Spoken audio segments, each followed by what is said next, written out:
retrouve aujourd'hui pour ma vidéo prédiction de Money in the Bank 2024. Ça fait longtemps qu'on s'est pas vu en facecam. La dernière fois, c'était pour la vidéo prédiction de Backlash. Enfin, le vlog Backlash durant la séquence de fin, mais bon, c'est un détail. Et depuis, je dois t'avouer que j'ai eu une petite perte de motivation. Certains appellent ça la dépression post-backlash. J'irai pas jusque-là, mais voilà, j'ai du mal à l'expliquer. J'avais une baisse de motivation. Mais là, on va reprendre les choses comme il se doit.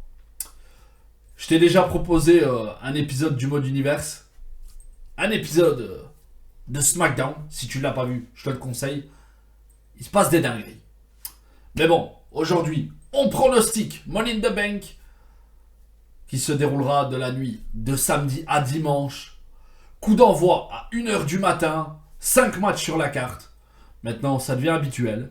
Et la carte est plutôt alléchante. Donc, on va pas perdre de temps. Et on va directement pronostiquer le premier match. Let's go! Et on débute la soirée avec un très très gros match. Money in the Bank Ladder Match masculin. Triple H a décidé de revenir à un format un peu plus restreint. 6 participants. Andrade, LA Knight, Chad Gable, Jey Uso, Carmelo Hayes et Drew McIntyre. Je suis pas un gros fan des Ladder Match. Surtout avec autant de protagonistes. Je t'explique tout simplement. Voilà, le fait de te prendre un coup, de dormir pendant 10 minutes le temps que les autres puissent faire leur spot, je trouve pas ça super crédible et ça a tendance à me sortir du match. Bien qu'un bon ladder match, ça fait toujours plaisir à regarder. Je vais, un à un, éliminer de potentiels vainqueurs. Peut-être ton favori pour le match. Et je vais t'expliquer rapidement pourquoi. On va commencer par Chad Gable. Chad Gable, une mise en avant méritée.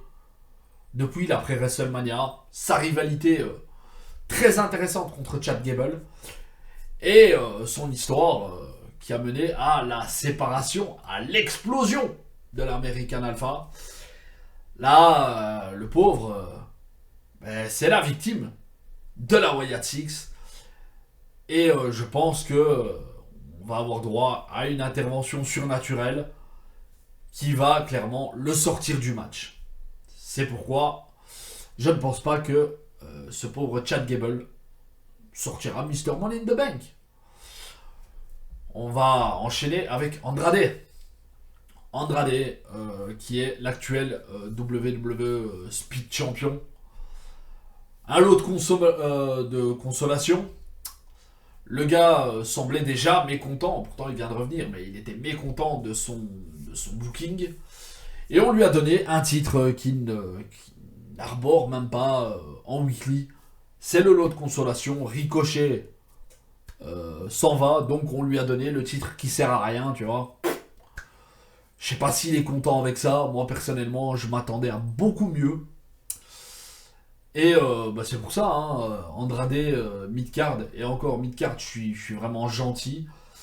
Voilà, je vois absolument pas ce qu'il pourrait faire avec la mallette. Oui, ça l'élèverait un petit peu dans la hiérarchie, mais j'y crois pas du tout. Vraiment pas. On va continuer avec LA Knight. LA Knight, je pense que le train est passé et c'est pas plus mal. Je sais, ça plaît pas à tout le monde parce qu'il y a énormément de fans, énormément de gens que je ne comprends pas de cette fraude. Le mid-carder est retourné à sa place, c'est tout. Il se dirige vers un programme pour le titre des États-Unis contre Logan Paul à SummerSlam. Voilà. J'espère pour lui qu'il remportera le titre. Parce que bon, un titre, c'est fait pour être vu, pour être défendu. Logan Paul, bon, le titre, il l'a depuis, je sais pas, c'est pas Crown Jewel ou un truc comme ça. C'était en Arabie Saoudite, je sais plus. Mais ça fait longtemps, ça fait plus de 6 mois qu'il est champion. Et son règne, c'est de la merde. C'est de la merde, c'est un mid-card. On se plaignait des Brock Lesnar et compagnie. C'est la même chose. Je pense qu'il a défendu son titre 2 ou 3 fois. Logan Paul est pétri de talent, mais son règne, c'est de la merde. Donc, ouais, LA Knight, même si je suis pas fan, prends le titre et défends-le. On va continuer avec Jey Uso. Oui, Jey Uso. Le gars est over avec le public. Il nous fait une entrée de dingue. D'ailleurs, encore merci à toi, président. J'ai pu vivre cette première entrée folle à Backlash. C'était dingue. Mais je pense que d'autres choses attendent Jey Uso. Un programme contre la Bloodline 2.0. Le retour du Tribal Chief, le vrai Polyman, Jimmy Uso et Jey Uso qui iront affronter Solo Sikoa, Tama Tonga, Tangaloa et Jacob Fatu. Donc ouais, je pense que on se dirige plutôt vers ce genre de bail. Et pour une fois, je vais tricher. Pour moi, ça va se jouer entre Carmelo Hayes et Drew McIntyre. Il y a 2 scénarios potentiels. Voilà. Un plus prévisible que l'autre. J'ai fourché. Tant pis, je cut pas, je m'en fous. Il y a deux schémas, tu vois. Mais pour moi, le gros favori, le plus évident, ça reste l'Écossais qui pourrait peut-être tenter le cash-in dans la soirée. Donc voilà. Je vais tricher un petit peu. Et je ferai pareil pour le leader match féminin. Le héros local, Sami Zayn, va défendre son titre intercontinental face à la brute épaisse, Bron Breakker. Sami est un champion combatif. Il a mis un terme au règne historique de Gunther à WrestleMania. Il ressort grandi d'une rivalité plutôt passionnante face à Chad Gable. Et là, il se heurte à un véritable danger. L'homme est incontrôlable. L'homme détruit tout sur son passage. Et l'homme veut le titre intercontinental. On va y aller directement. Je pronostique une victoire de Sami Zayn. Je sais, après ce petit discours, ça peut être surprenant. Mais je pense que Sami Zayn va conserver son titre devant son public. Mais je m'attends à un truc genre un roll-up ou peut-être un arrêt de l'arbitre, tu vois. Bron Breakker pète les plombs, l'arbitre stoppe le match. Mais voilà, ce ne sera pas une victoire nette pour Sami. C'est pour moi un moyen de frustrer encore plus Bron Breakker et de le rendre encore plus incontrôlable. Je vois clairement Bron Breakker détrôner Sami Zayn, mais pas Money in the Bank. Je pense qu'il sera couronné lors de SummerSlam. J'ai pas grand chose à dire. Le match m'intéresse beaucoup. Franchement, je suis pas un fan de Bron Breakker. Durant son run de babyface à NXT, je le trouvais insipide, inintéressant. Mais comme quoi, un turn peut changer la donne. Et je le trouve vraiment super en main roster. Il a quitté NXT en étant le produit idéal pour Monday Night Raw ou SmackDown, peu importe. Mais là, le rôle qu'il occupe, c'est du poulet. Voilà. C'est peut-être le match qui me hype le plus sur la carte. Six-man tag team match. Le champion Undisputed. Le cauchemar américain. Cody Rhodes. Randy Orton. Kevin Owens vont faire face à Jacob Fatu, Tama Tonga et le faux chef tribal Solo Sikoa, la Bloodline 2.0. Je vais être très honnête avec toi, j'ai beaucoup de mal à m'investir dans le programme. Je vais pas te dire que je m'en fous, mais on n'est pas loin. J'ai beaucoup de mal à accrocher avec cette nouvelle direction pour la Bloodline. Même si je trouve les segments très cool. Tu vois, les ajouts petit à petit des nouveaux membres. Le segment pour la passation, on va appeler ça comme ça, où Solo a demandé aux autres membres de le reconnaître, où ils lui ont tous fait Je t'aime Solo, je te reconnais, my tribal chief, nana. Paul Heyman en larmes, et là il sort le collier et il lui dit Wiseman, reconnais-moi, et là il lui dit en pleurs Tu n'es pas mon chef tribal. Et là il s'est fait niquer sa mère. J'ai eu mal pour lui. Le splash de Jacob Fatou, la triple power bomb à la manière du Shield. Le pauvre, il a pris des bumps. Hein. Il a donné son corps au produit. Là, il n'y a rien à dire. C'est vraiment du grand travail de la part de Paul Heyman, déjà depuis plusieurs semaines. Le gars jouait le mec dépressif, les yeux injectés de sang à chaque fois. Voilà, il était au bord du gouffre. Et Paul Heyman, pour moi, c'est le meilleur manager de toute l'histoire du catch. Peu importe la génération, peu importe la fédération. Mr. Dangerous, c'est clairement ce qui se fait de mieux. Pour moi, il n'y a pas de débat. Peu importe ce que tu penses, hein, je m'en fous. Pour moi, c'est le top. Et, comme je disais, j'ai du mal à m'investir. Pourtant, je trouve que cette nouvelle Bloodline mériterait, tu vois, d'être crédibilisée. Toutes ces étapes pour rendre Solo Sikoa légitime, je trouve ça vraiment bien construit. Mais malheureusement, Solo Sikoa n'a pas l'aura de Roman Reigns. Et c'est le problème. Tu vois, le mec a accumulé je sais plus combien de défaites. Et là, il débarque en mode boss du game. J'ai du mal. Franchement, j'ai du mal. J'aime beaucoup Cody Rhodes. Comparé à beaucoup de personnes. Je lis beaucoup de trucs. Et il y a pas mal de gens qui sont pas satisfaits de son règne. Moi, je trouve ça très correct. Évidemment, c'est difficile de passer après Roman Reigns. Je le redis. Bon, Kevin Owens, Randy Orton contre la Bloodline. Voilà, ça fait sens. Et je vais pronostiquer une victoire de la Bloodline. Parce que je pense qu'on se dirige vers un match entre Cody et Solo pour le titre à SummerSlam. Et il faut voilà un fait marquant qui légitime le fait d'être challenger au plus gros show de l'été et une victoire à Money in the Bank dans ce match. C'est l'occasion idéale. Je pense d'ailleurs que c'est Kevin Owens qui va prendre le pin parce que bon, voilà, Cody, c'est le champion, c'est le top babyface. Randy Orton est plutôt bien protégé, même dans la défaite. Donc, logiquement, je vois Owens prendre le pin. Money in the Bank, leader match féminin.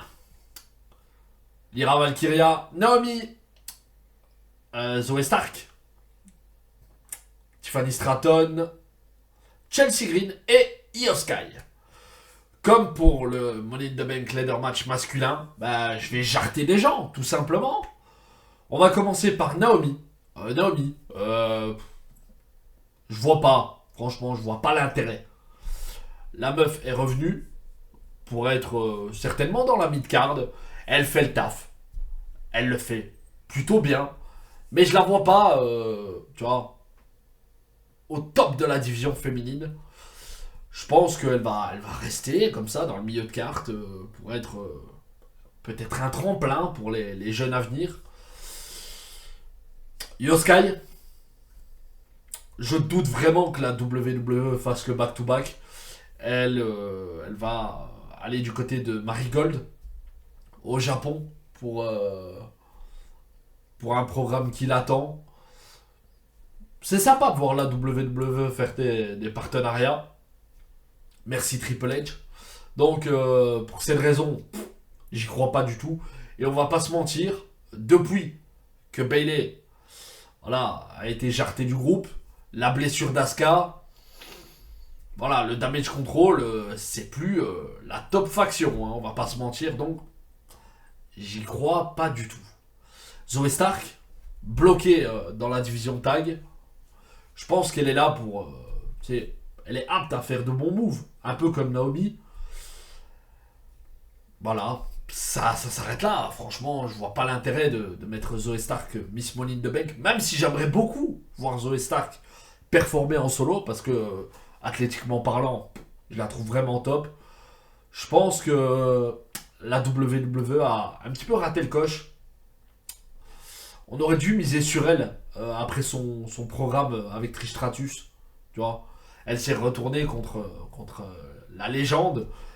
Et voilà, à ce moment-là, on aurait dû pousser. Maintenant, je pense que c'est un peu trop tard. Lyra Valkyria, des débuts plutôt convaincants, mais je pense pas qu'on va aller plus loin que ça. Et comme pour les hommes, je vais te donner mes deux favoris. Chelsea Green. Chelsea Green, la comique de service. Juste pour le côté fun. Franchement, la voir avec la mallette, débarquer à n'importe quel moment, et c'est tenter des cachines, tu vois. Faire en sorte qu'elle garde la mallette très longtemps, ça pourrait vraiment être hilarant. Franchement, je pense que ce serait vraiment cool d'un point de vue scénario. Pour moi, Chelsea Green, c'est un peu la Air-Trousse de la division féminine. Hein. Voilà, je la trouve tordante quand elle était dans le Rumble et tout. C'était. Franchement, l'ajout comique du truc, c'était vraiment pas mal. Et de l'autre côté, tu as Tiffany Stratton. Pour moi, c'est une future star en devenir. Et il y a un point qui joue clairement en sa faveur. C'est sa nouvelle amitié, association avec la nouvelle Queen of the Ring, Nia Jax, qui pourrait, je pense, intervenir pendant le match pour lui permettre de décrocher cette mallette. Et je pense que c'est le scénario le plus probable.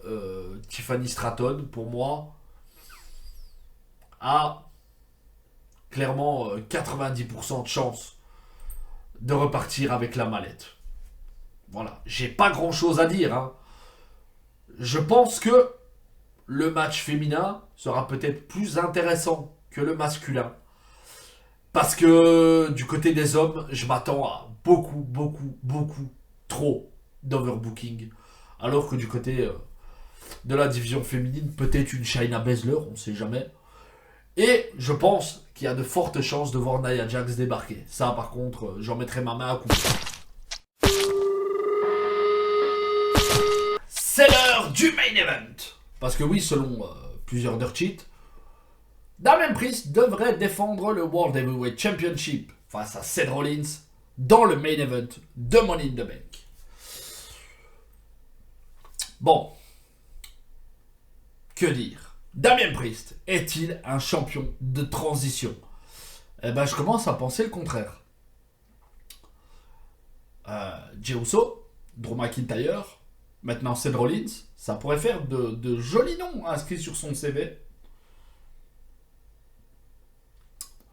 Rollins, le MVP du dernier WrestleMania, le mec a bousillé son corps pour le spectacle.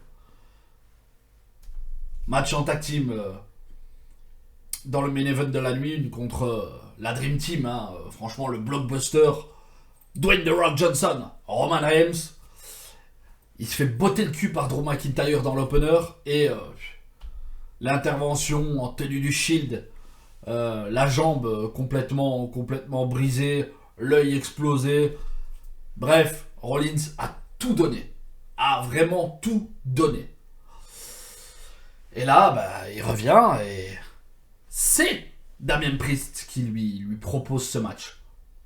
Petit détail, si Rollins ne récupère pas le titre, il ne pourra plus être challenger pour le World Heavyweight Championship tant que Priest sera champion. Et Damian Priest est à ça, d'être un top babyface. L'attitude a changé depuis le début de son règne. C'est plus vraiment en adéquation avec le reste du Judgment Day. Rhea Ripley a rendu son titre vacant. Elle est en réhabilitation. en rééducation, en récupération, en voyage de noces peut-être, vu que elle s'est mariée avec le Boog, Buddy Matthews, plus connu sous le nom de Buddy Murphy à la WWE. Et voilà, de l'autre côté, le Judgment Day, c'est pas clair. Finn et JD ont une attitude plutôt suspecte.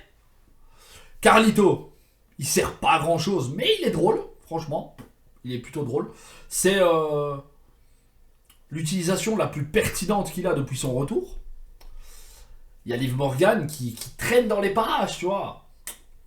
Priest n'est pas content, mais elle est là. Et tu as Dom Dom hein, qui a le slip qui frétille dans tous les sens quand la jolie blonde est dans les parages. Donc, voilà. Je m'attends à ce qu'à un moment, la situation tourne en la défaveur du champion. Et pour ce match, je pense quand même que Damien Priest va conserver son titre. L'ombre du King of the Ring, Gunther plane également. On n'oublie pas une intervention potentielle du Mr. Money in the Bank, peut-être Drew McIntyre. Franchement, je pense que c'est grave probable. Peut-être Punk hein, également dans l'histoire, tu vois. Bon, overbooking hein, si c'est McIntyre qui gagne, enfin qui décroche la mallette.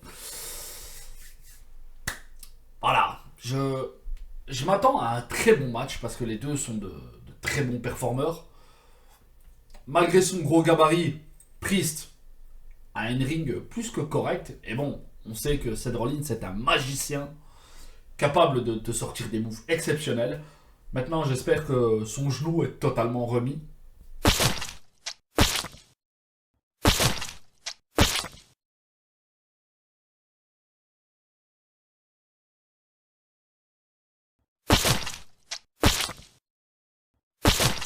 Population, je crois qu'on va se laisser là pour le moment. Tu connais mes prédictions et mon niveau de hype pour ce Money in the Bank 2024.